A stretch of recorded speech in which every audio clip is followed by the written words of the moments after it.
So the first presentation on this stage is about the startup superpowers with the next generation web apps from Jason Meyes, senior developer relations engineer at Tensorflow GS at Google. Jason helps web engineers globally take their first steps with machine learning in JavaScript. He also combines his knowledge of the technical and creative worlds to develop innovative prototypes for Google's largest customers and internal teams with over 15 years of experience working within web engineering and investigating emerging technologies. So it's my pleasure to welcome Jason on the stage.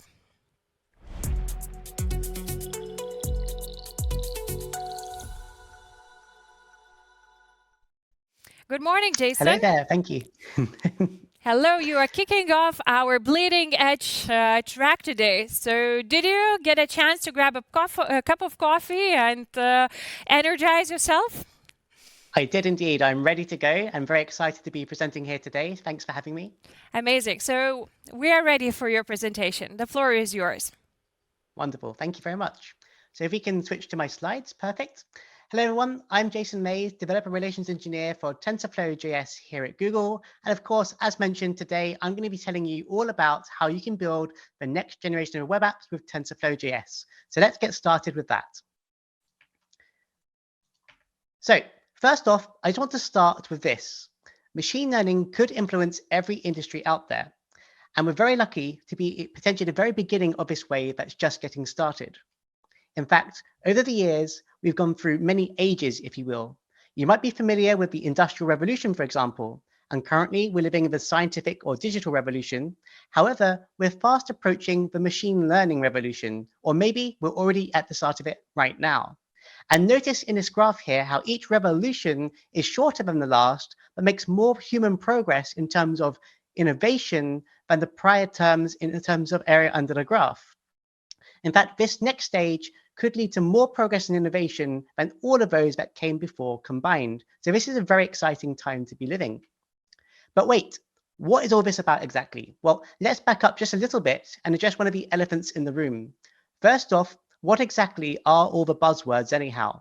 What's the difference between artificial intelligence, machine learning, or deep learning? Let's take a quick 101 on what's going on here behind the scenes to help demystify some of these concepts to ensure that we're all on the same page. So artificial intelligence, or AI for short, is essentially the science of making things smart, or more formally speaking, human intelligence exhibited by machines. However, this is a very broad term, and right now we're able to create systems that are a narrow form of AI. And what does that mean exactly?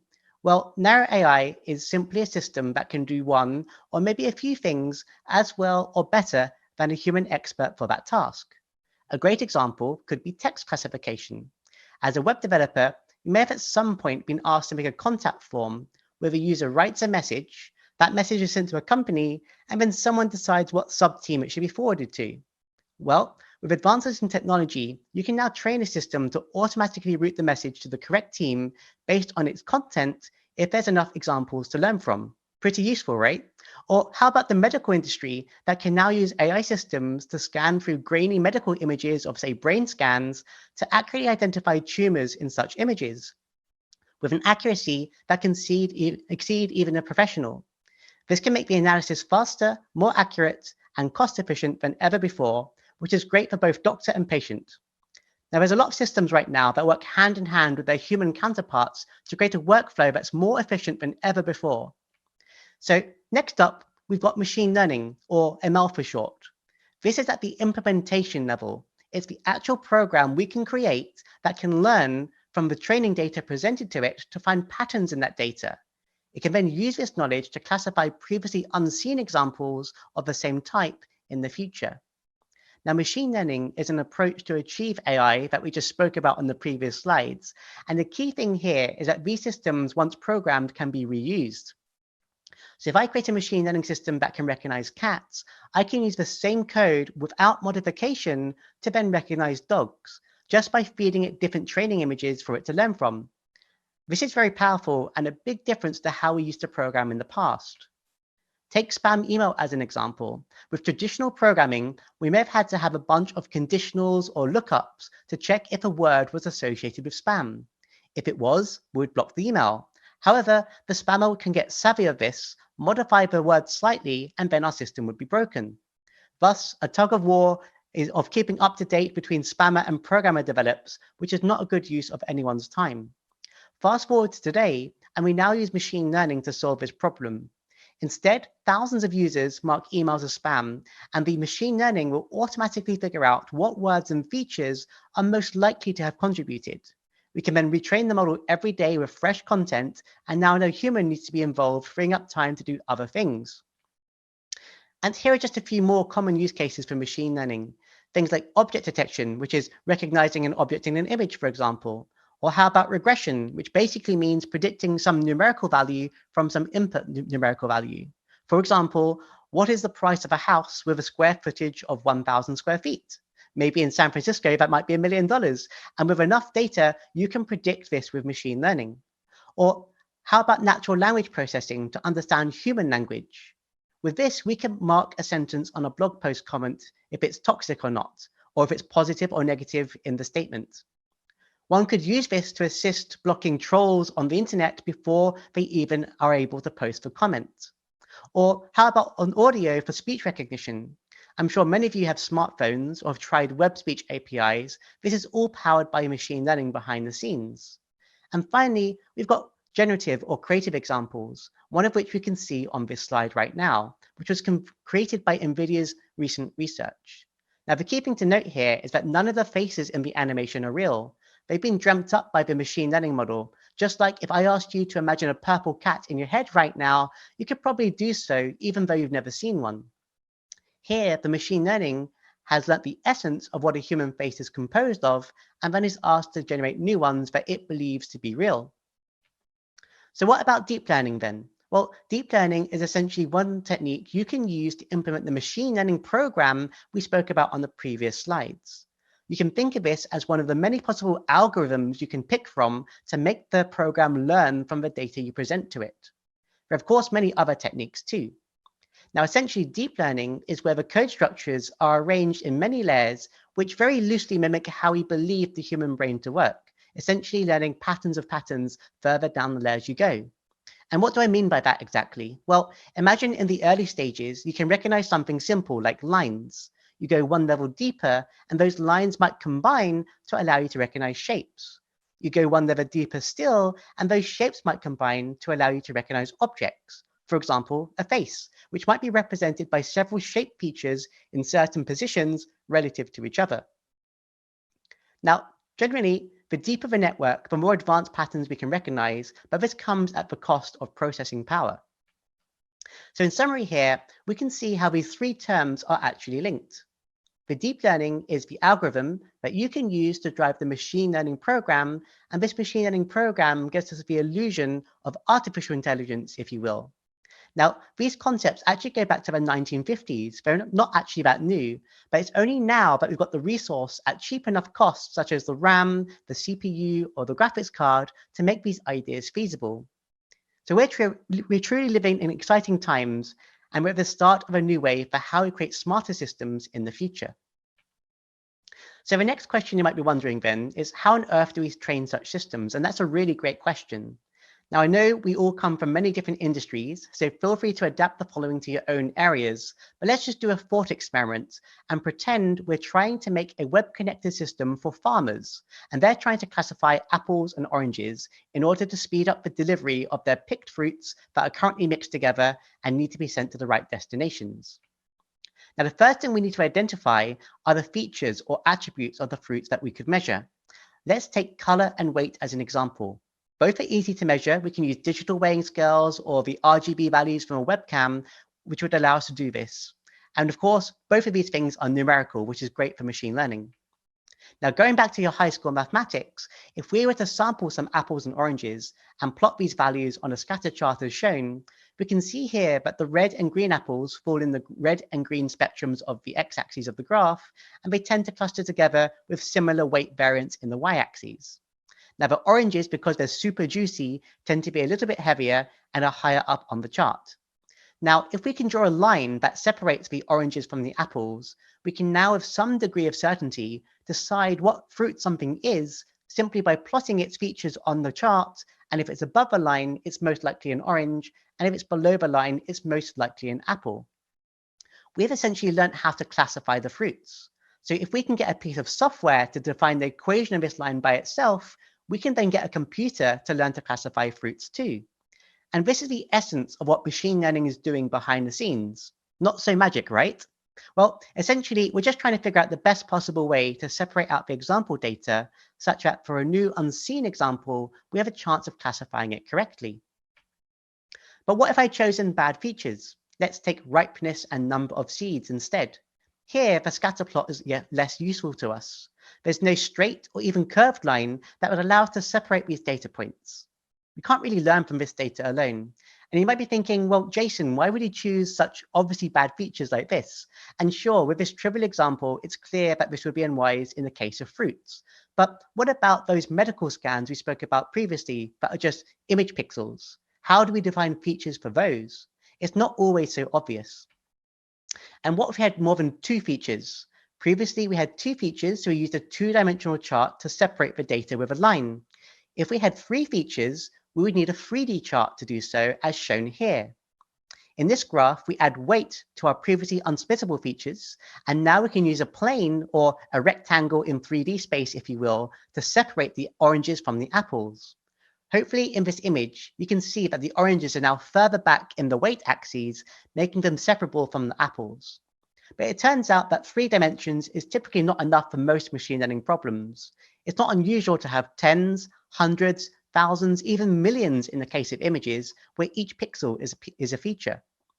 Now, as humans, we struggle to visualize higher than 3D. I tried myself and failed miserably, and that's completely fine. However, for a computer, the mathematics works out much the same and is capable of doing similar calculations. And instead of using a plane, we can use something called a hyperplane that is simply one dimension less than the number of dimensions that we have, allowing us to split the data just like we did here, but with many more dimensions involved. And by using more features and attributes, we can sometimes give us better data separation. So we've got a dog and we've got a mop. It should be pretty easy to find the differences between these two things, right? Well, not so fast. It turns out in the real world, there are edge cases that overlap. Even I, as a human, need to double check some of these images. And the reason I bring this up is to raise awareness of bias in your training data. One of the biggest challenges you will face is collecting enough training data that's truly representative of all the different situations you might encounter in the real world, like the edge cases we see here. If you do not, then there's a good chance your machine learning will fail at these cases too. Imagine you wanted to recognize cats. You might need 10,000 images of different breeds of cats at different stages of life, kitten versus adult, different fur patterns, different colors, all of which are taken at different angles and lighting conditions, even indoors versus outdoors, in order to be able to train a system that understands the essence of what cat pixels really are. Now, the other thing I'd like to point out here is that data is not always in the form of images. I use that on my slides because it's easy to view, but remember, input data to train an ML system could be tabular data, text, sensor recordings, sound samples, or pretty much anything you want to classify, so long as it can be represented numerically to be input into the model for training. So let's talk about machine learning in JavaScript now that we know what all of this is about. Well, currently over 68% of professional developers use JavaScript in production, and 51% of developers are using Node.js as the primary framework in production too. And as you probably guessed, Tensorflow.js is a library for machine learning in JavaScript. And that means developers can run machine learning anywhere JavaScript can run, which is basically everywhere. This equates to 0 install on billions of devices globally. You can just follow a link and it will work on almost any device. In fact, here's all the environments we currently support. We've got common web browsers, server-side via Node.js, mobile native via React Native or progressive web apps, desktop native via Electron, and even IoT devices like a Raspberry Pi via Node. And you can run models, retrain via transfer learning, or write your own custom models completely from scratch, just like you might know how to do in Python already, but in JavaScript or Node.js. So now TensorFlow.js is also able to support the execution of other forms of TensorFlow models too, either directly or through our command line converter. We can digest and run TensorFlow Lite, MediaPipe, TensorFlow Hub, and TensorFlow Python models, which can help you get more eyes on your research with an audience far larger than before, as the web is designed to have a high shareability with a single link. And with all this progress, we're actually growing pretty fast too. We're currently the leading machine learning framework for JavaScript globally, so let's see some stats. In just 1 year, we've seen approximately 3 times the growth in our weekly downloads, now standing at 3.5 million, which has led to over 85 million CDN hits and over 14,700 projects that depend on TensorFlow.js just on GitHub. It's really exciting to see so many people taking their first steps with machine learning in JavaScript and seeing the community and ecosystem grow so fast. Now, TensorFlow.js allows you to create pretty much anything you might dream up. So let's take a look at what people have been making in the real world. Here, InSpace use real-time toxicity filters in their web conferencing application. You can see that when a user types something bad, it's flagged before it's even sent to the server for processing, and it alerts the user they might want to reconsider what they're about to send, creating a more pleasant conversational experience on the platform. Include Health use our pose estimation models to enable physiotherapy at scale. With many folk unable to leave their homes or travel remotely these days, this technology allows for a remote diagnosis from the comfort of their own home, using off-the-shelf technology such as a standard webcam that many people have access to. Or how about enhancing the capabilities of a typical fashion website? Here, I used a body segmentation model with some custom logic to estimate my body measurements, allowing me to use the website to automatically select the correct size t-shirt at checkout. And I made this in under just 2 days using our pre-made body segmentation model. You can even bring a character to life by combining multiple models together. In this demo, we use pose estimation and face mesh detection running simultaneously. Now, traditionally, creating animation is a hard problem, but this pose animator tool by the Pilot Innovation team here at Google allows you to draw any SVG character you like, and then use your body to control it in real time, giving animators a motion capture solution to drive any 2D character animation in a way that anyone can use. And don't stop there, you can take this one step further too. You can even control 3D characters, like this great demo by Richard Yee from our community, that allows you to use your favorite character as your avatar for virtual meetings or live streams, enabling real-time motion capture to drive virtual avatars in the browser using a regular webcam. And yep, this is all running in JavaScript. Now, looking at more creative applications, you can even turn your voice into a musical instrument using Google Magenta's tone transfer model that runs entirely in the browser too. You can simply sing any song or tune that you wish and hear it being played by an instrument of your choice, allowing anyone the ability to now play an instrument using their voice and this generative model. Or what if we could make the world more accessible? Here, a team at Google used TensorFlow.js to understand sign language gestures. This project is built using a combination of machine learning model outputs for face, hands, and body to account for the fact that sign language is communicated not only with the signer's hands, but also their facial expression and overall body position and gesture. Even better, the library can be used for any sort of gesture recognition, even beyond sign language, and is generalizable to any human-computer interaction use case, which opens up possibilities for web-based creative experiences, fitness, health, and even human-computer interaction research. Now, everything you just saw was created using our pre-made off-the-shelf models that typically can be used in just a few lines of code. Now, since launch, continually expanding our selection, which we'll hear more about in just a second. We have models across many categories, such as vision, body, text, and sound for you to use in just a few lines of code. You can check out tensorflow.org/js/models to see them all. And even better, you do not need a background in machine learning to use these, just a working knowledge of JavaScript is required. So let's take a look at some of these in action. Now, first up, we've got object recognition. Here, we're able to run the popular Cocoa SSD model live in the browser to provide bounding boxes for 90 common objects that the model has been pre-trained on. This allows us to not only understand where in the image the object is located, but also how many exist, which is much more powerful than image recognition alone.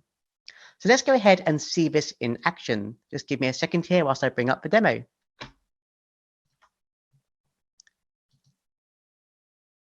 Whoop. There we go. There is the demo here. Okay, so right here, I'm actually running some code in my browser that I pre-programmed. And you can see when I click on these images here, I can get real-time classifications coming back in the browser. Now, what's really cool is I can also enable my webcam. And now, as I'm talking to you here live today, you can actually see it classifying me in real time. And the key thing to note here is that all of it is happening client-side in the web browser on device. So none of the images that are being captured right now are being sent to the cloud for classification. So my privacy is preserved at the same time. And in certain places, especially in Europe, this kind of concern is very real, and you get this for free with TensorFlow.js because everything stays on the device. All right, let's go back to the slides. 1 second here. And let me just represent from here. Jolly good. All right, so the next one I want to talk about is face mesh. Now, this provides high-resolution face tracking that's just 3 megabytes in size and can recognize 468 points on the human face across multiple faces, all in real time. And we're seeing a number of companies use this with existing web technologies. And a great example of that is by Modiface, who's part of a L'Oreal group. They combined face mesh with WebGL shaders for augmented reality makeup try-on. On the image to the right, it should be noted that the lady is not wearing any lipstick. This is being augmented in real time in the browser, and the user can select different shades at will to see what's best for them without needing to install an app or even walk into a store. And of course, this is a great demo to show you as well. So let's go ahead and show you face mesh in action too. So hopefully now you can see my other demo here. And once again, I'm talking to you live. Hello there. And you can see on the left-hand side, the machine learning in action. And we're rendering this face mesh model onto my face in real time. Now, on the right-hand side, because this is JavaScript, not only are we doing the machine learning, we've still got plenty of horsepower left over to do a live 3D visualization of the points coming back. You can see here, I'm able to interact with it on the right. And as I open and close my mouth, or if I blink with my eyes, you can see it all updating in real time. So there's tons of potential here. Now, for those of you who are looking quite closely here, you'll notice that the frames per second here is around 20 frames per second, but that's because I'm presenting to you at the same time. If I wasn't presenting, then I'd probably get closer to about 25 to 30 frames per second. And also notice, currently we're using the WebGL backend, which means it's executing on my graphics card. If I change this to execute on the CPU using WebAssembly, we'll be able to now leverage the CPU to do the rendering and the machine learning instead. And you can see here, because I've got a newer CPU than my graphics card, the frames per second has actually gone up closer to 28 frames per second. So this gives you the ability to choose where you want the machine learning model to execute, allowing you to run multiple models at the same time on different devices on the system. Okay, back to the slides. 1 second. All right, jolly good. So that was face mesh. Next up, we have, let's see what we've got in store for you here. Just give me a second to readjust my slides here. Boom, there we go. Now, we've also recently released 2 new pose estimation models in collaboration with research teams here at Google. The first, MoveNet, is an ultra-fast and accurate model that tracks 17 key points optimized for diverse poses and actions and can run at over 120 frames per second on an NVIDIA 1070 GPU client-side in the browser. The second is MediaPipe's Blaze Pose that gives us 33 key points and is also tailored for a diverse set of poses. This extra granularity, such as tracking both hands, could enable gesture-based applications that might be helpful for certain projects. And now we have a version of this model that works in 3D as well. Now, both models have higher accuracy and performance than our original PoseNet implementation that some of you may have heard of before. So we recommend you upgrade and try them both out to see what works best for your intended use case. Next, we've got body segmentation. Our BodyPix model enables segmentation of multiple human bodies, as you see on the image on the right. Even better, it also brings back the pose, which you can see by the light blue lines inside of the bodies, and can distinguish between 24 different body parts represented by the different colored pixels. And with a bit of creativity, you can take a model like BodyPix, add some custom code, and quite literally give yourself superpowers. First up, invisibility. Now, this is a more advanced example than simply replacing the background with a static image. For that, of course, you wouldn't even need machine learning. But notice here how when I go on the bed still deforms in the image on the right-hand side as I move around to give you this kind of ghostly effect, or how the laptop screen still plays. This prototype uses body pics that we just saw to calculate where the body is not, so I can eventually learn all of the background and keep updating the parts where it's safe to do so. And even better, I made this in just one day and it runs entirely in the browser, meaning many people could try it out globally, even without having any machine learning background. Simply click a link and the demo just works.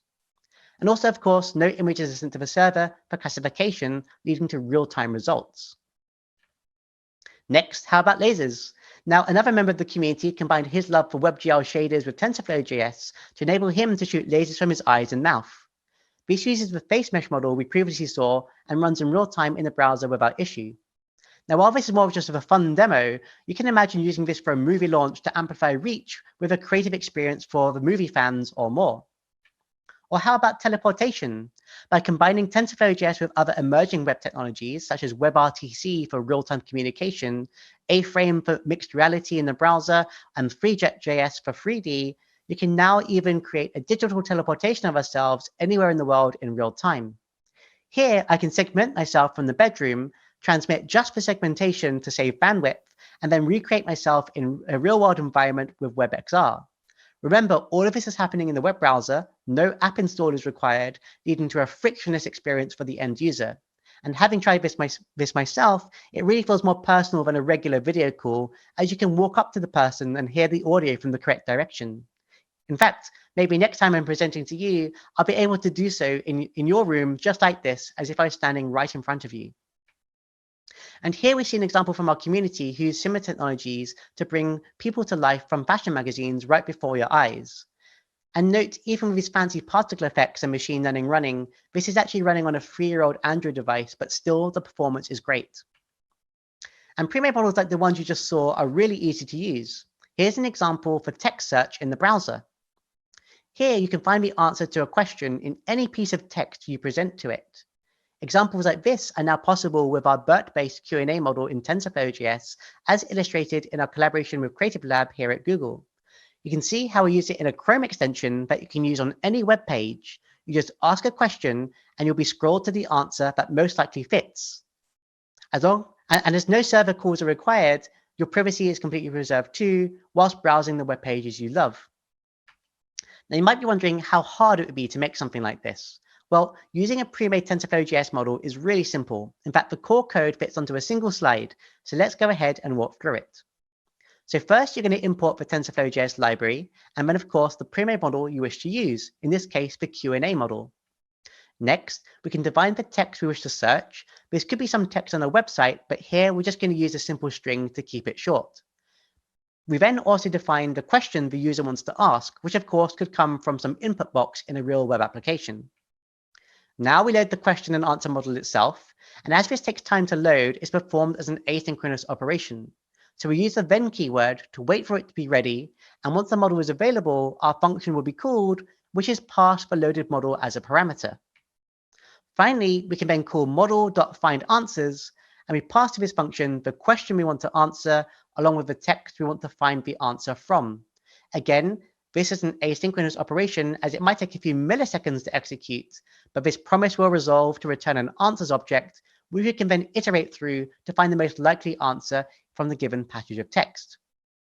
In this case, it will predict cats as the answer to the question that we proposed, which is correct given the text we had to search. And that's all there is to it. It's pretty simple, so go ahead and give it a try. Now, the second way you can use TensorFlow.js is via transfer learning. This essentially allows you to retrain existing models to work with your own data.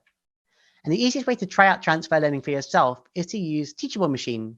This website uses TensorFlow.js to retrain popular models in minutes live in the web browser.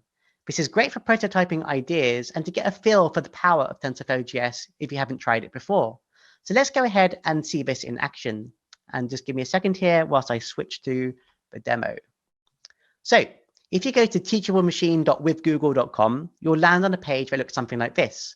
And as you can see, it currently supports 3 model types, one for image recognition, one for audio, and one for pose. We're going to go ahead and click on image and just go with the standard model for now. Now, what we're going to do is we're going to give some more meaningful names for the things we're going to recognize. The first thing, I'm going to put JSON as the thing we're going to recognize. And the second class, I'm going to choose my vitamins, which I've got on my desk right now. So I'm going to go ahead and launch my webcam here. And you can see I get a live preview of my face in the browser here. I simply click and hold this button to record some samples of my face. I'm going to move around for some variety. And I've got about 33 images there. I'm now going to scroll down and do the same thing, but instead of recording my face, I'm going to record a different object like this multivitamins bottle that I've got right here. And I'm going to try and get roughly the same number of images. Okay, 36, that's close enough. So what I'm going to do now is I'm going to click on train model, and live in the browser as I'm speaking to you, it's going to go ahead and retrain the machine learning model to recognize those two objects instead of the ones it previously knew about. And boom, it's done already. In less than 30 seconds, we've trained an ML model with the 60 images we've got. And we've got a live preview on the right-hand side here, and you can see it's predicting JSON with 100% confidence, which is correct. I am the only thing in the frame. And now if I bring the multivitamins into view, you can see it switches to the vitamins. JSON, vitamins, JSON, vitamins. And you can see that works in real time really fast and actually works pretty well. Now, if you're happy with how this works, you can click on Export Model, and you can simply grab the code, click on Download, and export to TensorFlow.js. And you can then use that on your website, add your own user experience and GUI and all that kind of stuff, and do whatever you like with it. Now, of course, this is great for prototyping, and it's not going to be robust for every situation, but it's a great way to see the power of TensorFlow.js in the browser in under 2 minutes. All right, let's go back to the slides. Leave that page, jolly good, and back to the slides we go. Now, if you want to deploy something that is more production use case, then you've also got Cloud AutoML. This is a paid service by Google that allows you to upload your data and then will train a custom model for you. It will handle all the complexity of choosing which model is suitable for your data, and will try different hyperparameters to see what works best in different configurations, leading to a production quality model that you can actually export to TensorFlow.js, as we'll see later. And here we can see someone who's trying to classify different types of flowers. They simply uploaded the folders of images to Google Cloud Storage and imported it into the AutoML tool. Next, you can choose whether you want higher accuracy or a faster prediction time, or a trade-off between the two. And then finally, once it's complete, you'll be notified and you can go back and export the final model to TensorFlow.js as shown in this screenshot. And this is the sample code for using the resulting model generated from Cloud AutoML. Again, if it's on a single slide, we simply import the TensorFlow.js and AutoML libraries at the top. We create a new image that we want to classify. We load the custom model you just trained, which will be available as a model.json file, and you wait for that to load. Once loaded, you can pass the image to the model.classify function, and then you await for predictions to come back, which you can then use however you need. And it really is as simple as that. And that model you trained will be production quality, and you can put gigabytes of training data in there to make it very robust and have no bias in it. Now, outside of our pre-made models, you can, of course, write your own models from a completely blank canvas if you're familiar with machine learning. And TensorFlow.js has two APIs you can work with. First is our high-level layers API that's actually very similar to Keras. So if you've got experience with Python, you should feel very comfortable using this API in JavaScript too.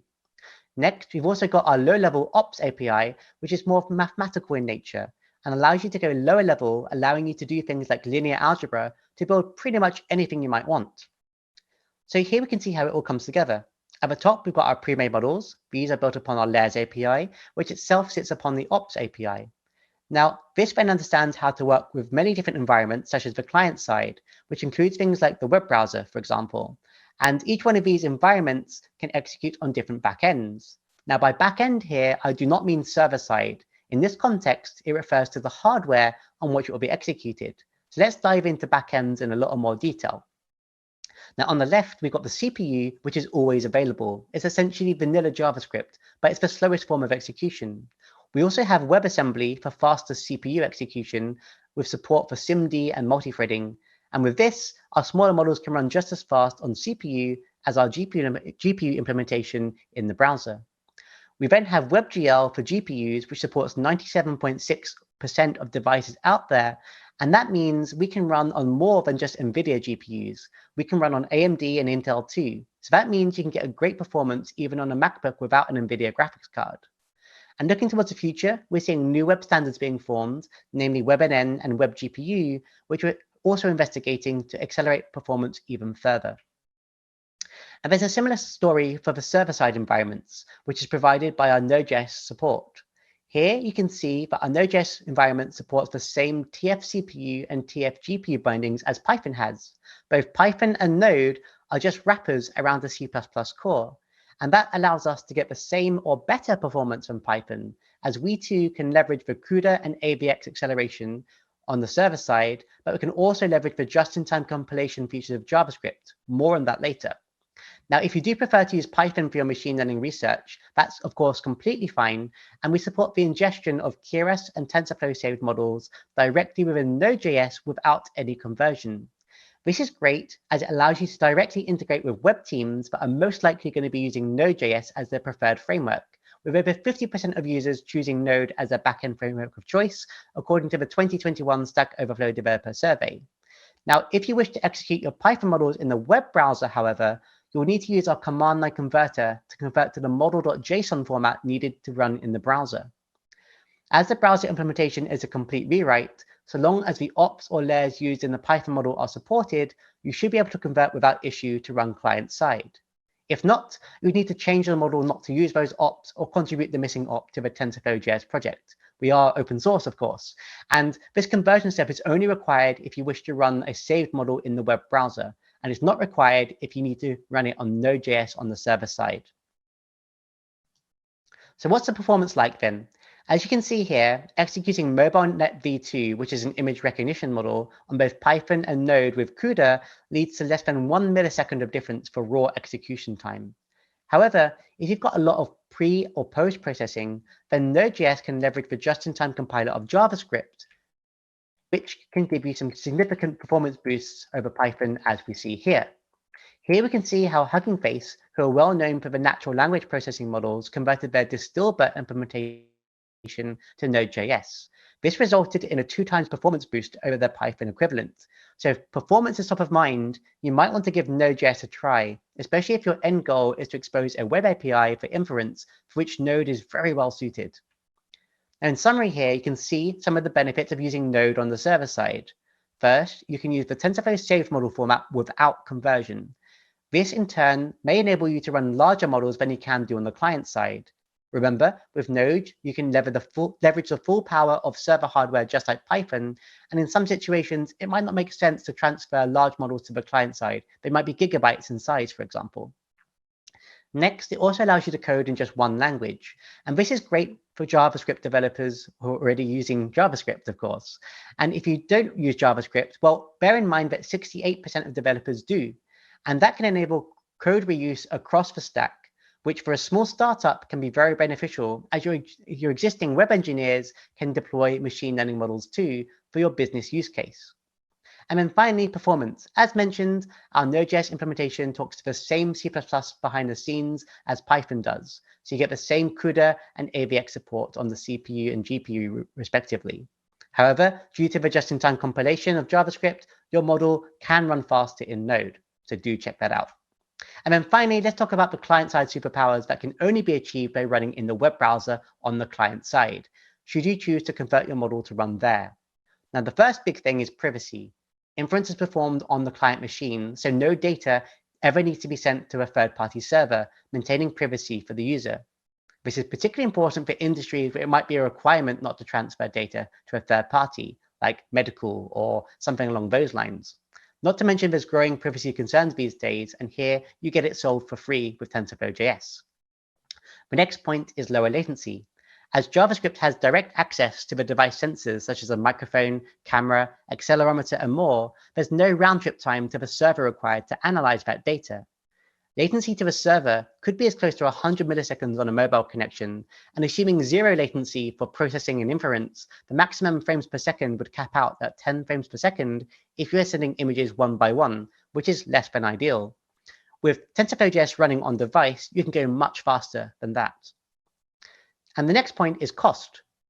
If there's no data being sent to a server, You have less bandwidth and hardware server costs, as there's no server-side CPU, graphics cards, or RAM are needing to be hired for inference. That means you just have to pay for hosting of website assets and the model files, which is much, much cheaper than running a fully blown ML server. Next is interactivity. Web tech was designed for the display of content agnostic to device type. From day one, it supported graphical content and has evolved to handle even richer formats like video, WebXR, WebGL, and more. As such, it has far more mature libraries for graphics and data visualization, such as 3.js or D3.js versus other languages, allowing you to code your ideas in hours instead of days or weeks. And then finally here, reach and scale.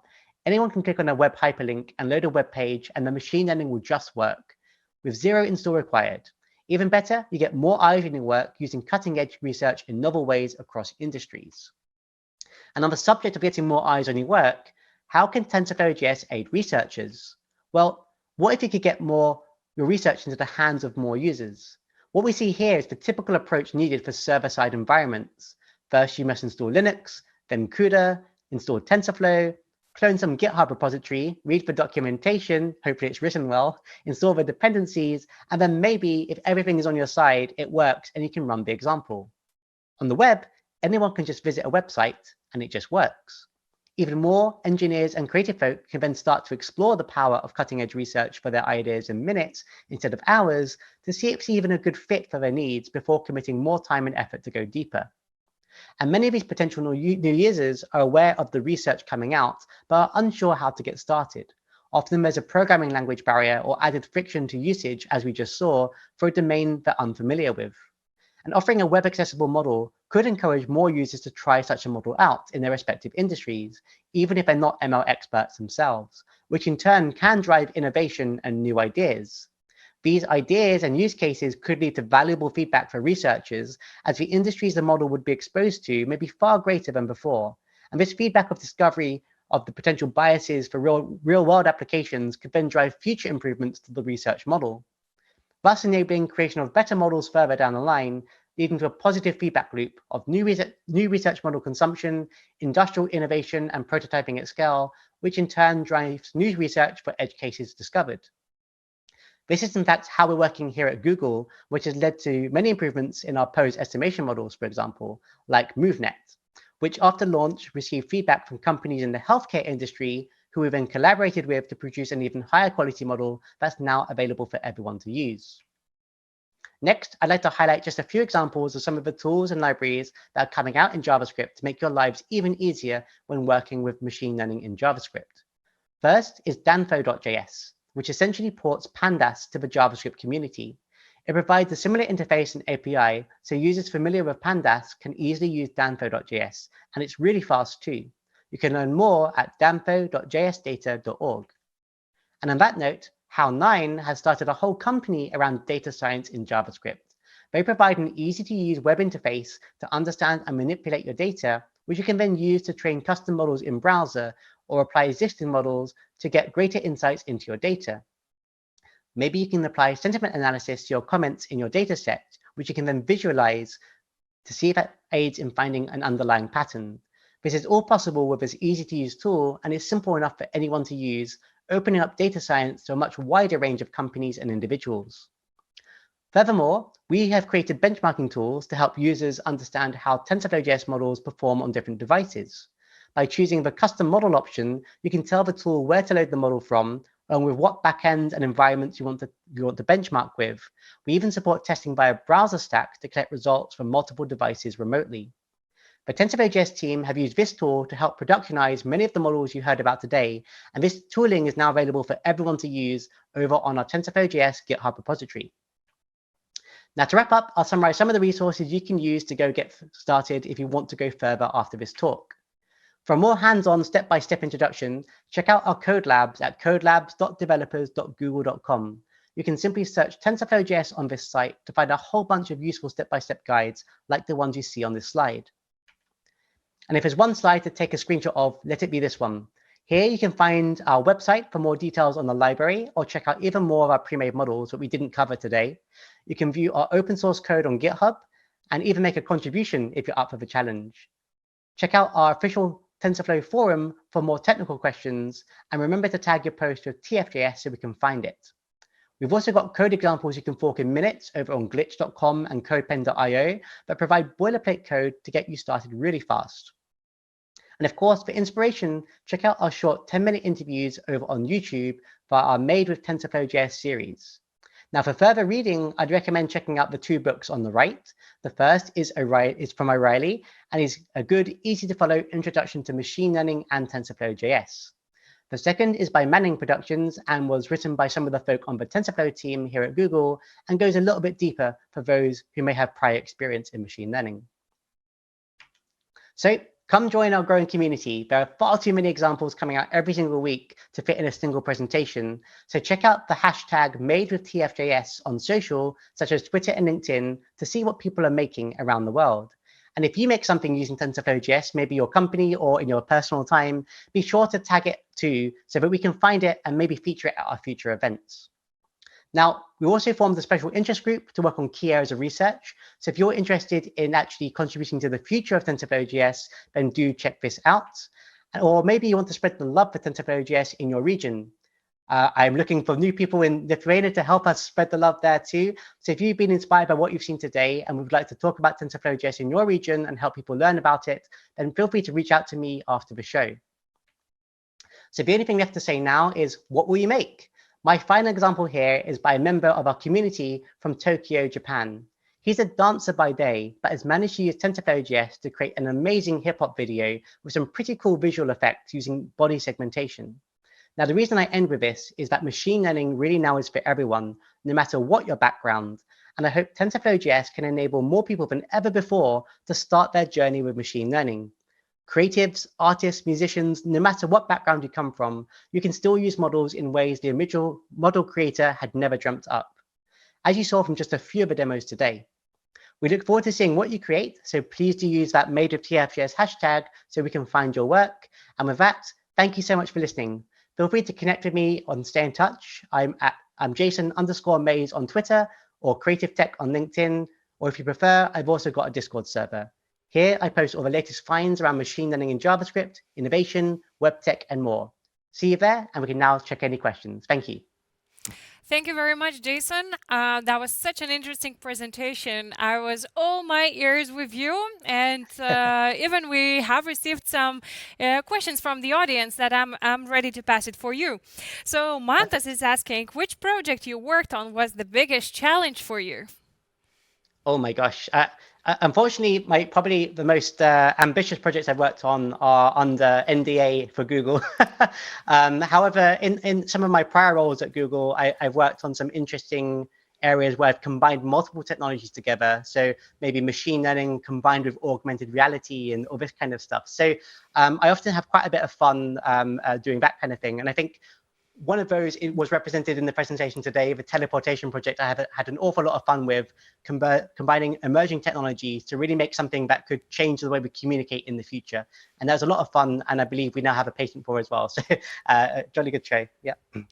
Well, whatever you do, it seems so simple. You just do a couple of clicks and it's there, right on the web. It's the beauty of JavaScript, yes. And we have another question from our viewer, Ignas. He is concerned about the Invisibility app that you represented. And he is asking, will an object taken from the table by the invisible person will be seen as floating in the air, or would just disappear from the view? So as I'm only looking at the human body segmentation, the object would remain and it would appear to be floating in the air. You can actually try out the demo. It's live on my GitHub repository. You can check out Jason Meyes on GitHub, one word, and you can probably find the Invisibility demo on there to try it for yourself. I believe we could make a lot of cool Halloween videos just with objects flying in the air this way. And as well, we are all familiar with deepfake technologies and what risks it has. So could you share some few tips for regular viewers like me? So how could I identify what is fake and what is real? Maybe there are certain ways to still catch the technology at its ends. Totally, yes. So as some of you have probably been aware of for some time now, that there's various generative forms of machine learning that are very good at generating images that look realistic. And of course, there are times where you want to know beyond fun when these are real or not, of course. And there are methods that are being researched within the AI community to actually detect these deep fakes. And the way they can do this is because the image is generated mathematically speaking, there are traits and telltale signs in the image pixels themselves that other machine learning programs can actually pick up on and identify them with very high accuracy as fakes.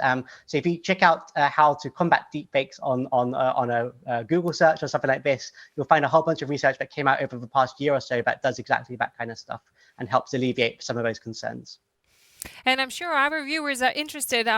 What is the next big and exciting thing that TensorFlow is working on? As you shared a lot of examples, but we know in the tech world there's always something interesting cooking. So can you disclose some information?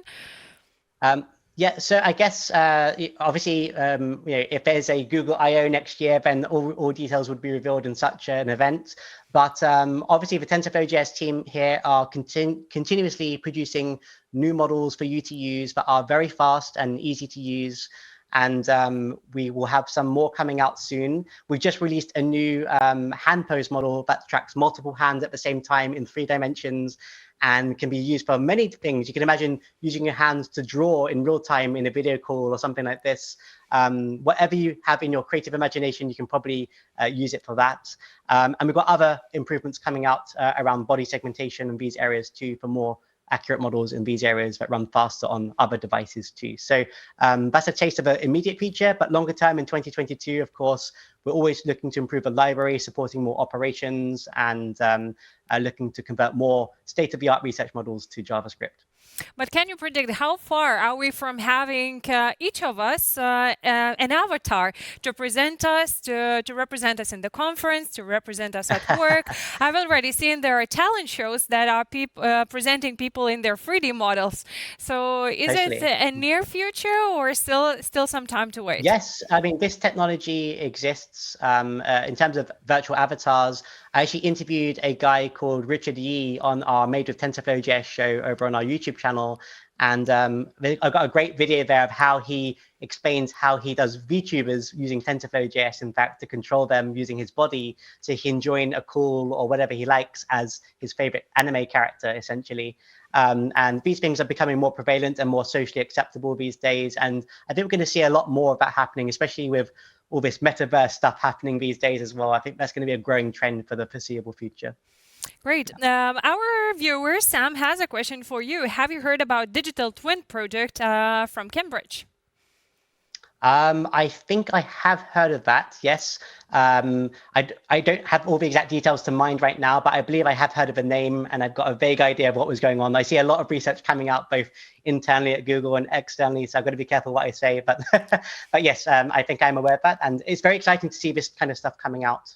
It's very, very cool. Well, you gave a lot of homework for our viewers, so this is something for you to check out deeper and maybe learn something new. And as well, you mentioned that there are so many opportunities to create things on web, but applications are still more common and more popular to use AI in there. So what would you say encourage the developers to build more things, more products on the web? Yeah, I think so some of the benefits that I kind of wrapped up with towards the end there, such as having the privacy or the reach and scale of the web with zero install, are some of the web's key features. And if you are a smaller startup and maybe you don't have the resources and funding to hire an app developer for every type of phone out there, maybe for iOS, for Android, for Windows Mobile, and then one for the web as well. That's 4 different developers you might have to hire to do basically the same thing. I would argue that web technologies allows you to achieve parity there very easily, running on all of those environments just with one code base. So it allows you to be much more efficient and can reduce the numbers of developers you need and be more cost effective as a business as well. So of course, every company is different. Use what works for you and what your skill sets are of the people that you have. But if you are considering web and you already have a website and other things, then why not convert that to work everywhere in just a few lines of code? Great, and let's talk about a specific group of the customers. So what do you think AI brings to the aging society? To the aging society. To the aging society, yep. So I think we're starting to see more assistive tooling being created these days as well. I've seen a few examples of that, especially over in Japan, where there is already an aging community within the population. And they're actually using AI, TensorFlow.js specifically, in fact, to look at detecting people falling over or having issues in the house, so it can automatically contact a loved one to come and assist them or something like this. So I think we'll start to see more of this kind of stuff evolving as people put their minds to this task and see how they can actually improve the quality of other people's lives around them. Great. So thank you, Jason, once again for your brilliant presentation and for the insightful answers. So have a good the rest of the day, and we will move on